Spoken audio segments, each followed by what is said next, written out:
Semangat pagi. Hai anak-anakku sekalian, apa kabarnya? Saya harap kalian dalam keadaan baik-baik saja.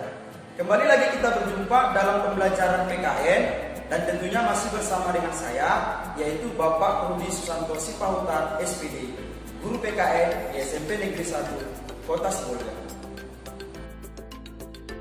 Baiklah, kembali lagi kita berjumpa pada pembelajaran PKN daring.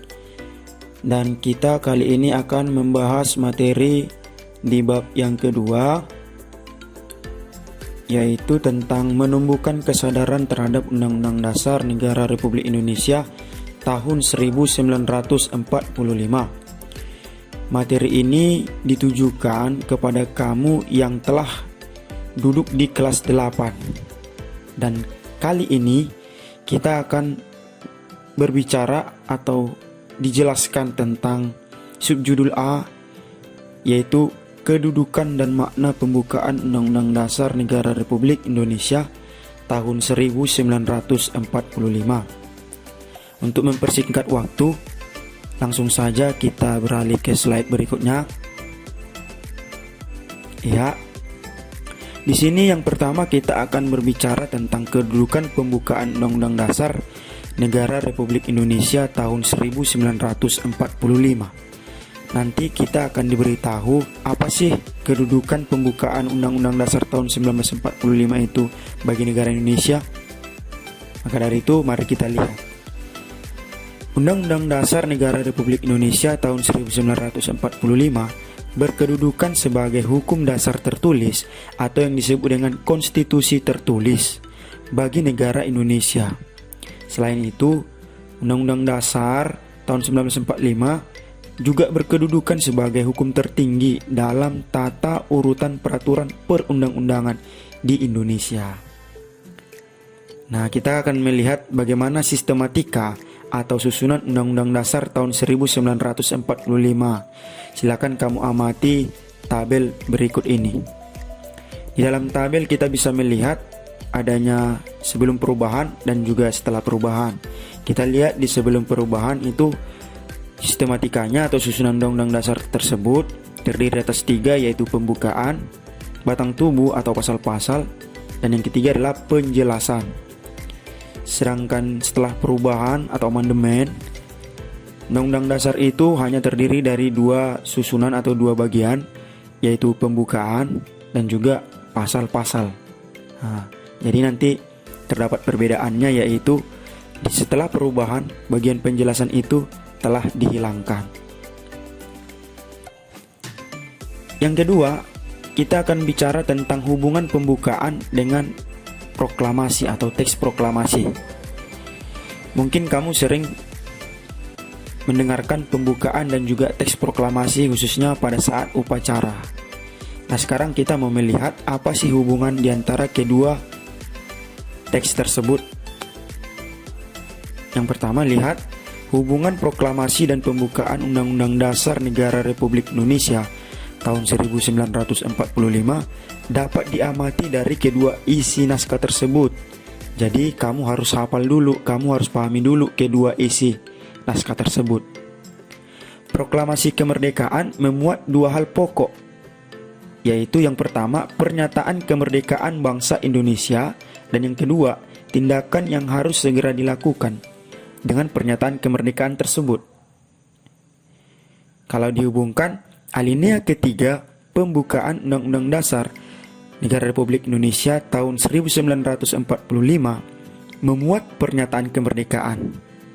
Pada alinea kedua memuat alasan perjuangan kemerdekaan bangsa Indonesia telah sampai pada saat yang menentukan, juga mempertegas kemerdekaan merupakan atas berkat rahmat Allah yang Maha Kuasa dan didorongkan dengan keinginan luhur. Dengan demikian, pada dasarnya alinea pertama sampai alinea ketiga itu merupakan uraian terperinci dari kalimat pertama proklamasi kemerdekaan. Itu dia ya. Yang berikutnya, isi pokok kedua proklamasi kemerdekaan yaitu tindakan yang harus segera dilakukan, antara lain dengan menetapkan Undang-Undang Dasar tahun 1945 yang memuat pembukaan.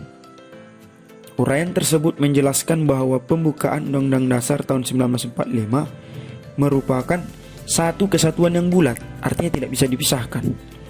Makna yang terkandung dalam pembukaan merupakan amanat dari proklamasi kemerdekaan. Mengubah pembukaan Undang-Undang Dasar tahun 1945 pada hakikatnya sama aja dengan membubarkan Negara Kesatuan Republik Indonesia yang diproklamirkan tanggal 17 Agustus 1945.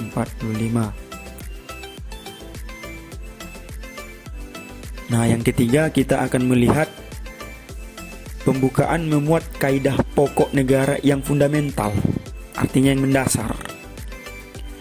Undang-Undang Dasar Negara Republik Indonesia tahun 1945 terdiri atas pembukaan dan pasal-pasal sesuai dengan sistematikanya ya. Dilihat dari tertib hukum, keduanya memiliki kedudukan yang berbeda. Pembukaan memiliki kedudukan yang lebih tinggi daripada pasal-pasal. Kenapa? Karena pembukaan merupakan kaidah negara yang fundamental, atau dalam istilah lainnya Stat Fundamental Norm atau norma dasar negara bagi negara Indonesia. Apa saja kaidah pokok fundamental yang terdapat dalam pembukaan Undang-Undang Dasar tahun 1945? Antara lain sebagai berikut. 1. Pokok-pokok pikiran yang diciptakan dan diwujudkan dalam pasal-pasal Undang-Undang Dasar. Nanti lebih jelasnya kita akan bahas ini sebenarnya di materi SMA ya. Yang kedua, pengakuan kemerdekaan hak segala bangsa. Yang ketiga, cita-cita nasional. Yang keempat, pernyataan kemerdekaan. Yang kelima, tujuan negara Republik Indonesia. Yang keenam, kedaulatan rakyat. Dan yang terakhir, dasar negara Pancasila. Nah, sekarang kita akan melihat apa sih makna dari setiap alinea pembukaan Undang-Undang Dasar Negara Republik Indonesia tahun 1945. Sebagaimana kamu tahu bahwa pembukaan itu terdapat 4 alinea. Ya, 4 alinea. Kita akan lihat masing-masing alinea ya. Yang A, alinea pertama. Alinea pertama pembukaan Undang-Undang Dasar Negara Republik Indonesia tahun 1945 menunjukkan keteguhan dan tekad bangsa Indonesia untuk menegakkan kemerdekaan serta menentang segala bentuk penjajahan. Alinea ini memuat dalil objektif, yaitu penjajahan di atas dunia harus dihapuskan karena memang tidak sesuai dengan pri kemanusiaan dan pri keadilan, serta kemerdekaan merupakan hak asasi semua bangsa di dunia. Oleh sebab itu sebenarnya bangsa Indonesia sangat menentang yang namanya penjajahan di dunia ini. Alinea pertama juga mengandung dalil subjektif, yaitu aspirasi bangsa Indonesia untuk melepaskan diri dari penjajahan. Bangsa Indonesia telah berjuang ratusan tahun untuk memperjuangkan kemerdekaannya. Benar sekali ya. 350 tahun dijajah Belanda, lanjut ke Jepang, begitu seterusnya. Artinya perjuangan itu tetap berjalan hingga 17 Agustus 1945 sebagai puncak kemerdekaannya. Itulah makna alinea pertama. Sekarang kita alinea kedua. Di alinea kedua, maknanya adalah sebagai berikut. Alinea kedua menunjukkan ketepatan dan ketajaman penilaian bangsa Indonesia. Apa ketepatannya? Yang pertama, bahwa perjuangan bangsa Indonesia telah mencapai tingkat yang menentukan, yaitu kemerdekaan. Yang kedua, momentum yang telah dicapai harus dimanfaatkan untuk mencapai kemerdekaan itu. Yang ketiga, kemerdekaan juga harus diisi dengan mewujudkan negara Indonesia yang merdeka, bersatu, berdaulat, adil dan makmur. Inilah yang disebut dengan cita-cita nasional bangsa Indonesia. Alinea kedua ini menunjukkan kebanggaan dan penghargaan atas perjuangan bangsa Indonesia selama merebut kemerdekaan. Kemerdekaan yang diraih merupakan perjuangan para pendahulu bangsa Indonesia. Alinea ini juga memuat bahwa kemerdekaan yang diraih harus mampu mengantarkan rakyat Indonesia menuju cita-cita nasional, yaitu negara Indonesia yang merdeka, yang bersatu, yang berdaulat, yang adil dan makmur. Itu dia ya. Itulah dia makna alinea yang kedua pembukaan Undang-Undang Dasar. Sekarang kita akan bahas alinea ketiga, yaitu maknanya adalah alinea ketiga memuat bahwa kemerdekaan didorong oleh motivasi spiritual, yaitu kemerdekaan yang dicapai oleh bangsa Indonesia merupakan berkat rahmat Allah yang Maha Kuasa. Ini merupakan perwujudan spiritual, sikap, dan keyakinan bangsa Indonesia terhadap Tuhan yang Maha Esa.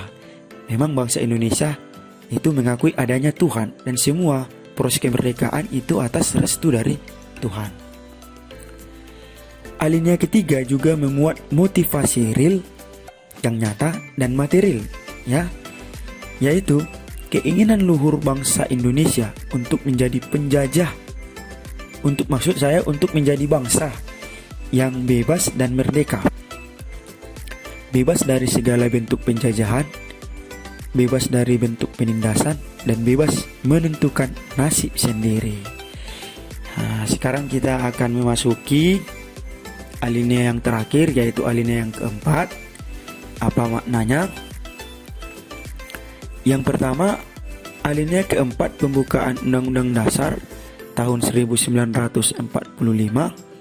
memuat prinsip-prinsip negara Indonesia, antara lain: 1.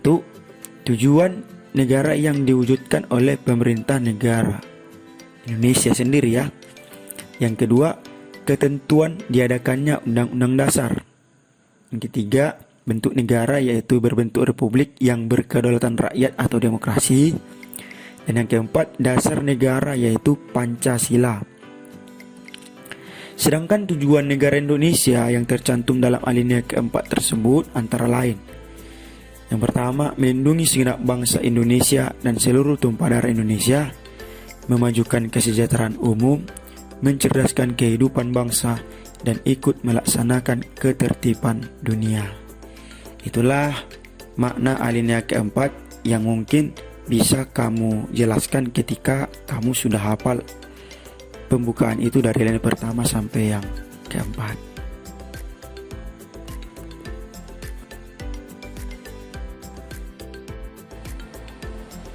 Demikianlah video pembelajaran yang bisa saya sampaikan.